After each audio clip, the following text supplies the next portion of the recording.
Hi and welcome to our second video, this one on configuration of the workload profiler model for vetting. So in terms of what we're going to do today, we're going to go through the guide, the activity types that are used, resource types within the model, the types of losses, and the delivery profile.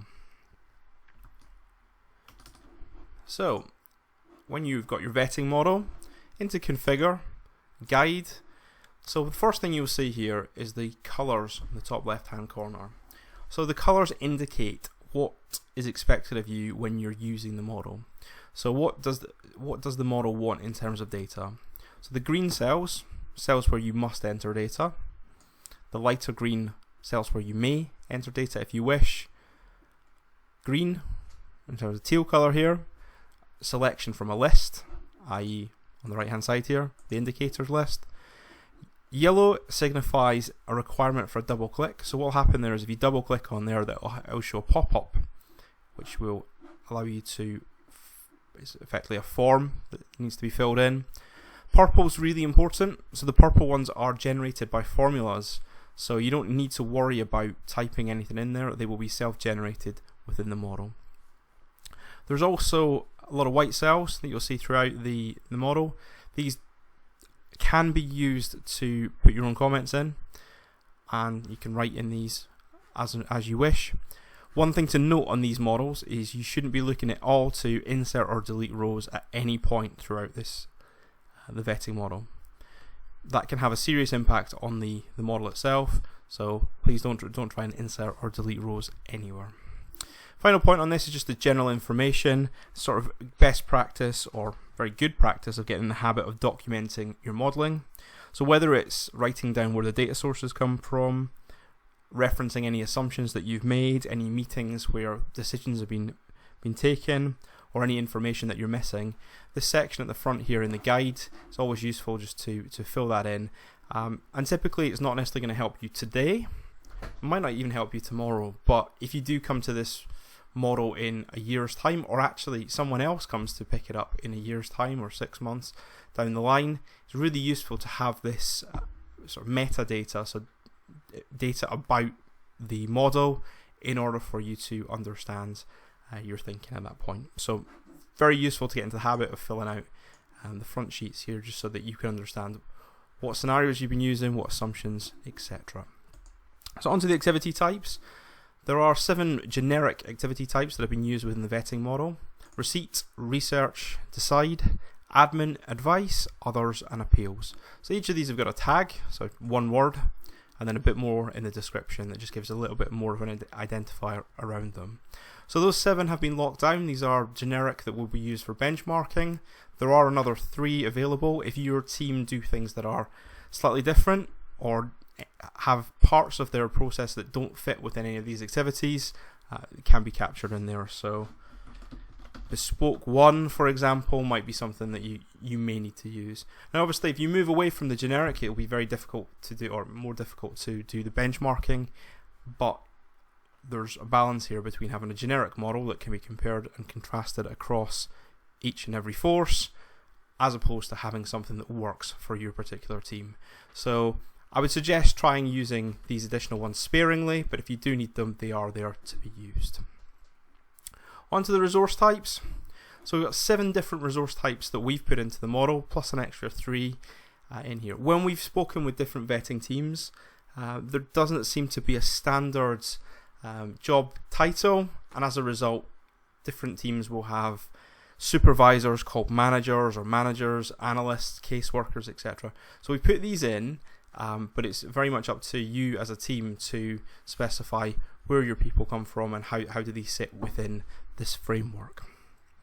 Under the current FTE, we'd always be looking to put in the budgeted establishment number.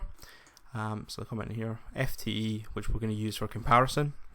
When it comes to annual costs, these are costs we put in to start with, but we would want you to put the costs potentially coming from your finance team, or any management information system that you have. What we'd normally look to put is the salary, national insurance contribution, and pensions, to get a good idea of what it costs to employ one person as a manager or a case officer.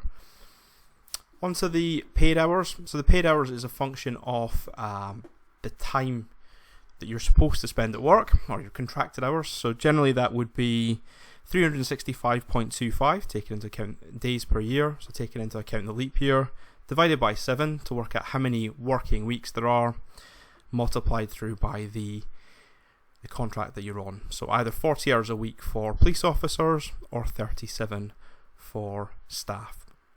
So generally we'd be expecting to see 1930 or somewhere in that realm for staff, and somewhere in the region of 2,050 to 2,100 for police officers. The functioning hours and cost per hours worked, at this point you can completely ignore them. These are purple fields, which we spoke about earlier. These will be populated for you when we get into the resourcing section of the models. The final thing on the resources list is decision maker. So in here we've got a yes/no indicator to show or highlight whether a particular resource is making decisions on an applicant's pass/fail. So these are just a drop down yes or no in there. Okay, so that's the resources side of things. On to loss types. In this case we've got 8 different loss types, from vacancy, factor, leave, sickness, other absences, which would include maternity, paternity and secondments, training, so days spent off-site training or whole days on training courses, breaks, general in-shift losses, which will be admin, team briefings, etc., and other department work. So we've spoken to some teams where they do vetting plus other things. We would want to encapsulate that within the losses here. So I'm not going to go into detail of how we calculate losses at the moment. Just in the configure side, we want to put the loss types within the model. On to delivery. Now, delivery is not necessarily something that the vetting model is going to be used for, unless you're getting into the realms of shift planning. So understanding what a shift pattern should look like and how does that relate to the resources that you have and when do they work. However, what you can do is populate this with different profiles. So one profile we might have is a Monday to Friday 9 to 5 profile. So there's nothing going on at 8 o'clock on a Monday morning, then suddenly work happening between 9 AM and 5 PM.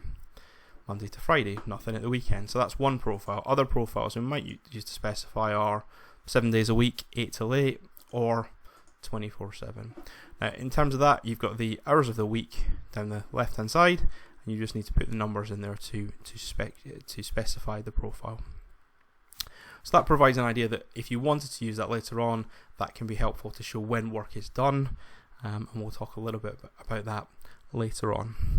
So just to jump back to the presentation, so we've gone through the guide.